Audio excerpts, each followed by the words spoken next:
여러분들 그 미국이나 캐나다 이런 나라 좋아하시죠? 선진국이라서. 제가 많은 부동산 유튜버들을 보면은 이제 미국, 뭐 캐나다 이런 선진국에 아니면 유럽 이런 나라의 그 월세가 비싼 거에 대해서 이렇게 설명을 많이 하시는데 그런 나라들은 전세라는 제도가 없잖아요.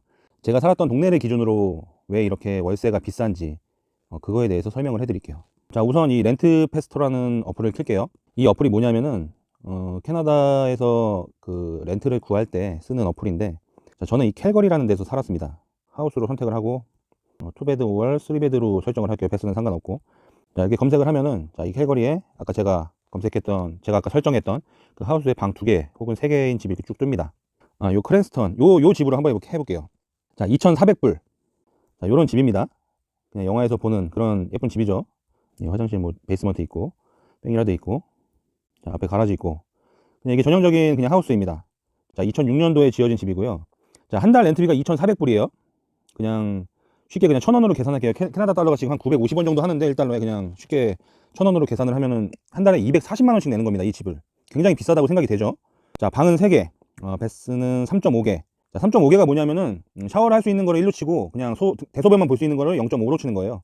해외는 한 달치만 디파짓을 겁니다. 우리나라처럼 전세가 없기 때문에 혹시 모를 월세를 못 낼 것을 대비해서 한 달치 정도만 내고 다달이 240만 원씩 내는 거예요. 쉽게 얘기하면. 자, 이런 집이 2,400불인데 굉장히 비싸게 느껴질 거예요. 비쌉니다. 제가 살았던 집도 이 집과 비슷한 컨디션인데 굉장히 부담이 돼요. 솔직히 얘기하면. 한 달 월급의 거의 뭐 3분의 2가 월세로 나가는 그런 상황이잖아요. 어떻게 보면. 근데 이 집이 왜 비싼지에 대해서 제가 설명을 해드릴게요. 자, 이 레드핀이라는 이 어플이 있어요. 프라이스 맥스로 해놓고 아까 방이 3개였죠. 베스가 3.5개였고 하우스로 해서 검색을 하겠습니다. 요 집이 되겠네요. 요 집하고 비슷하겠네요. 그죠? 비교해보면은 비슷하죠, 집이? 자, 이 집이 얼마냐 하면은 48만 4,900불이에요. 한 4억 8,490만 원 정도 하는 거죠. 그냥 한국 돈으로 따지면은. 여러분이 이 집주인이라고 한번 가정을 해봅시다. 이 4억 8천짜리 집을 갖고 있으면은 한 달에 고정적으로 나가는 게 얼마인지 알려드릴게요. 자, 조건은 이 4억 8,400을 현금으로 들고 산 사람을 기준으로 얘기하는 거예요. 자, 여기 계산기가 있습니다. 4억 8,490만 원을 이제 내고 이 집을 산다고 칩시다. 자, 다운 페이먼트. 이게 뭐냐면은 내가 최저로 얼마를 깔고 갈 거냐, 이 집을 살 때. 자, 그걸 설정하는 건데 100%로 들게요. 아까 얘기했듯이 여러분은 이 집을 올 현금으로 산 겁니다. 자, 그러면은 프로퍼티 텍스, 말 그대로 재산세예요. 매달 521불씩 세금으로 나가는 거예요, 기본적으로. 그리고 캐나다는 홈 인슈어런스라는 걸 무조건 들어야 돼요, 집주인이. 그게 매달 218불이 나갑니다. 매달 74만 원 정도가 고정적으로 나가는 거예요. 쉽게 얘기해서 이 집주인이 4억 8,490만 원을 갖고 이 집을 샀을 때 그 사람은 매달 74만 원씩 고정적으로 그냥 나가는 겁니다. 세금 및 보험으로. 이 집주인은 240만 원을 받아서 165만 원 정도가 수중에 지어지는 거죠. 2,400불에서 740불 정도는 빼면은 뭐 한 그 정도 되겠죠. 자, 그런데 솔직히 얘기해서 4억 8,400을 현금으로 들고 사는 사람들은 현실적으로 많지 않겠죠. 한 20% 정도가 다운 페이먼트를 걸고 들어가요. 왜냐면 20% 정도는 걸어야지 모기지 이율이 좀 싸지기 때문에. 그 아래도 걸 수는 있는데 캐나디언들은, 외국인들은 제가 알기로 안 되는 걸로 알고 있거든요. 더 아시는 분이 있으면 댓글 달아주세요. 네, 인심 써서 50%를 다운 페이먼트로 걸고 샀다.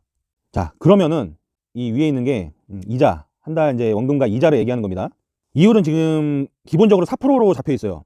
근데 이게 뭐 신용도와 뭐 캐나디언이냐 외국이냐 뭐 이런 거에 따라서 다른데, 뭐 기본적으로 4%가 깔려 있으니까 4%로 잡겠습니다. 그냥. 그러면은 고정적으로 200만 원이 나가요, 이 집주인은. 집값 갚는 거, 이자, 세금, 홈 인슈런스 해서 자, per month예요. 그러면 200만 원이 나가는 겁니다. 자, 여러분, 240만 원 받아서 200만 원이 매달 나가면은 남는 장사인가요? 자, 제가 하고 싶은 얘기는, 자, 4억 8,400짜리, 4억 8,500짜리 집을 갖고 있음으로 인해서 이 캐나다란 나라는 한 달에 521불씩 해서 600만 원을 내는 거예요. 근데 한국은 지금 올해 공시지가가 좀 올라서 공시가 현실화한다고 해서 좀 올리고 있죠. 지금 한 절반 정도의 그 가치로 평가를 해줍니다. 자, 공시가격 한 2억 4천 정도로 잡아볼게요. 총 납부액, 자, 1년에 42만 원밖에 안 냅니다. 지금 눈치 빠르신 분들은 제가 무슨 얘기를 하고 싶은지 눈치를 채셨을 거예요. 우리나라는 4억 8천이 시세인 집을 갖고 있으면은 1년에 42만 4,800원 정도로 내는데, 반면 이 캐나다라는 나라는 4억 8,400짜리 집을 갖고 있으면은 1년에 600만 원의 세금을 냅니다. 자, 600만 원 세금에서 하고 43만 원을 비교하면 한 13번 정도 낼 수 있네요. 14번 정도 낼 수 있네요. 예, 14배인 거죠, 쉽게 얘기하면. 그죠? 제가 그래서 하고 싶은 얘기가 뭐냐 하면은, 우리나라 지금 세금 올린다고 모주 투자자분들 기쁘시죠, 되게. 그 세금이 결국 어디로 가겠습니까?